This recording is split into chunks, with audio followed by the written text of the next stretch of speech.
In the opening scene, we are introduced to a martial arts expert and assassin named Thunderleg. For his entire life, Thunderleg has trained to be the best fighter in the world. He is known for his signature technique called Devil's Kick, a swift and deadly kicking style that can defeat even the best opponents. One day, he receives a letter from a client who wants him to kill a prominent kung fu master named Wei. He is also paid a hefty sum of money for his services. Not wasting much time, Thunder goes to Wei and challenges him to a fight. Wei offers him double the amount of money for his life, but Thunder refuses. Even though he is a fugitive, he is a man of high principles when it comes to his work. The fight starts, and a master like Wei is proven weak in front of Thunder. He shows amazing footwork and defeats the opponent in a matter of minutes. In the following scene, we are taken to the best martial arts training center in the town. It is run by a master named Wong and his disciple professor, Kai. The trainees are scared of Wong, but none of them fear Kai. The most notorious one of all the trainees is Wong's own son, Freddy.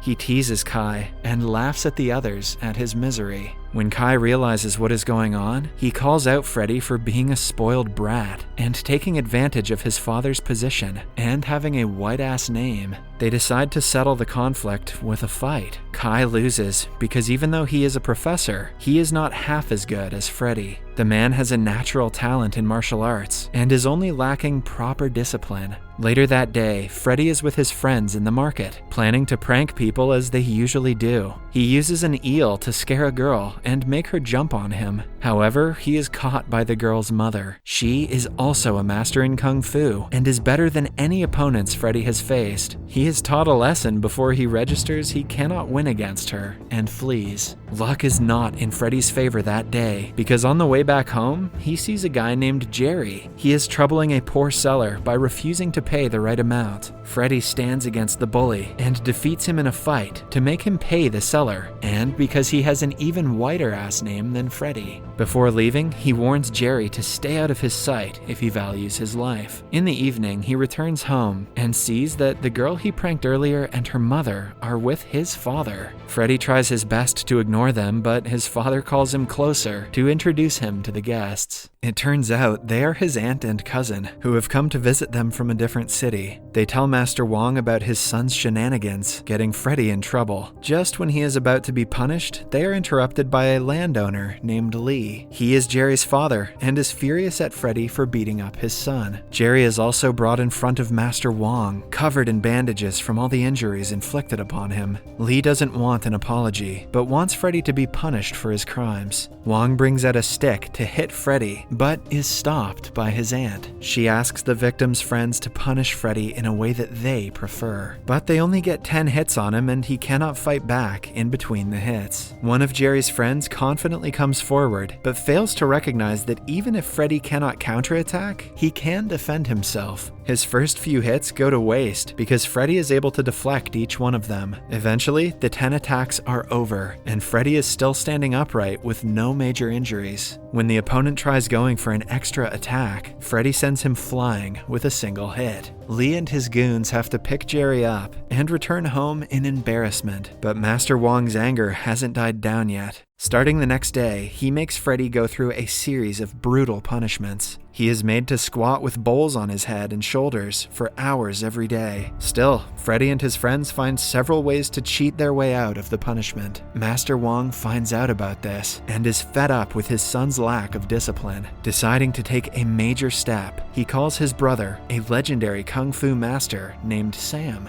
He is best known for the drunken style of kung fu and is unbeatable when drunk. Wong believes that under his care, even someone like Freddy will start taking life seriously. Until he arrives, Freddy is kept in the outhouse with a heavy pot hung on his neck as punishment. His friend rescues him and reveals that Master Sam is not a usual person. He tortures his students so much that they are unrecognizable by the end of the training. Once he arrives, Freddy might as well wish farewell to his freedom and peace. Upon hearing all of the gruesome things that Sam has done, Freddy no longer wants to meet him. He runs away and ends up at a restaurant by the end of the day. Since he is penniless, he tricks a man into treating him to a meal, but the man turns out to be the restaurant's owner. His goons start a fight with Freddy for trying to cheat them. In the same restaurant, Master Sam is enjoying a meal. He recognizes Freddy and helps him fight the goons. Freddy is thankful to the stranger for his help. As they talk, he starts insulting Master Sam, failing to recognize that he is the same man. After berating him all he wants, Freddy stops and asks the stranger his name. Upon finding out that he has the whitest name of them all and is the master, Freddy's face changes color. He tries to make a run for it. When that doesn't work, he foolishly attempts to fight Sam and is taught a quick lesson. Starting the next day, his training begins, and his first task is to repeatedly transfer water from one massive pot to another. He looks for the right moment and pretends to have fallen into one of the pots. When Sam comes to his aid, he is tricked and trapped inside. Freddy then runs away and comes to rest at an abandoned building. The place turns out to be the hideout of the dangerous assassin,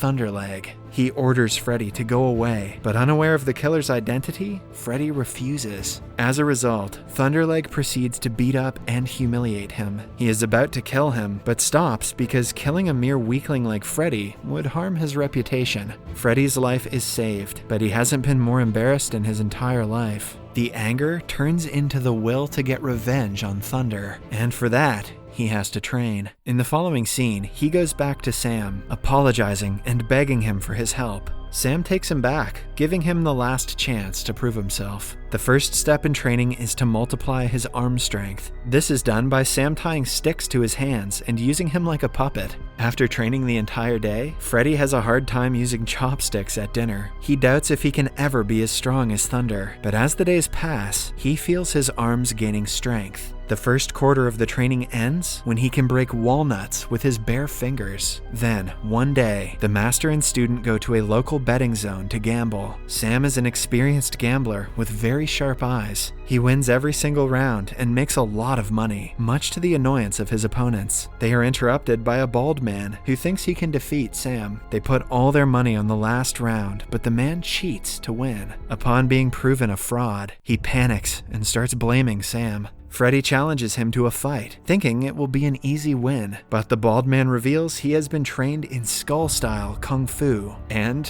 has a powerful head. He overpowers Freddy in the first half of the fight, but Freddy gets his hands on a hammer and defeats the guy in the end. A while later, Master Sam runs out of his favorite alcohol and asks Freddy to get him some from a restaurant. However, he instead eats a large meal with the money and dilutes the alcohol with water, assuming that Sam won't know the difference. Somewhere else, the bald-headed guy brings the Bamboo Master to beat up Sam for what he did earlier. The Bamboo Master has his stick, but Sam lacks his biggest source of power, which is alcohol. Freddy arrives at the right time, but Sam instantly recognizes that the alcohol is diluted. As a result, both of them cannot fight the Bamboo Master, so they decide to flee. At night, Freddy blames Sam for not teaching him properly because he couldn't defeat the Bamboo Master. Sam reveals that until now, he had only been learning the basics of the drunken kung fu technique. Now that he has mastered the basics, he will have to learn the more important parts. The duo then drinks until they are drunk out of their minds. When an average person can hardly walk with this much alcohol in their system, Sam can perform the techniques of all 7 masters of kung fu. Freddy learns about the masters and their strengths and weaknesses. After training for hours and hours, he finally begins to get a hang of the complicated techniques of kung fu. He is also much more disciplined than he was before, and takes the training more seriously. One day, the landowner Lee comes to Master Wong, asking him to sell his land. Wong knows that Lee wants to misuse the land by converting it into a coal mine.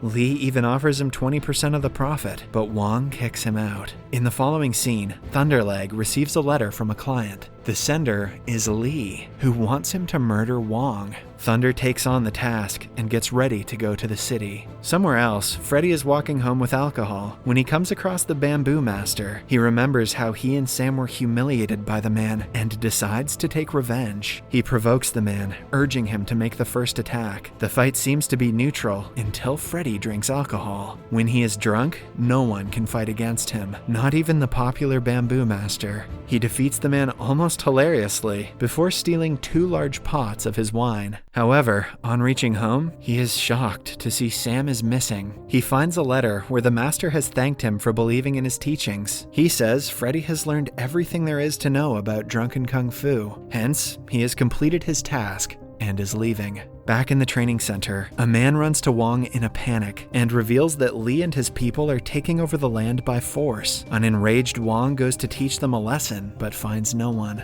It is revealed that the notice was a trick played by Thunderleg to get Wong alone. Thunder is especially excited about the battle because he is always looking for a stronger opponent. He thinks Wong is a perfect match for him, and his death will elevate Thunder's reputation. The fight begins, and the two match in strength and technique for some time, but when Thunder decides to use the Devil's Kick, even the mighty Wong is defeated. He is thrown to the ground and is seconds away from being killed when one of his disciples brings Freddy. His blood boils on seeing his father injured. He gets ready to fight the opponent in Wong's place. Thunderleg remembers him from the time he was humiliated. To the assassin, it is a joke, because he thinks Freddy is the same person who ran away with his tail between his legs the first time. Just then, Sam arrives at the battlefield, much to Freddy's delight. Thunderleg freezes in shock, knowing what the drunken master is capable of. It turns out he is the only person the deadly assassin is scared of, but Sam assures him that he will not interfere in the fight. He wants it to be between his student and Thunder. The fight starts, and Freddy dodges all of Thunder's attacks. The opponent gets frustrated and makes a mistake, giving Freddy an upper hand. In the end, he uses his arm strength to snap Thunder's neck and defeats him.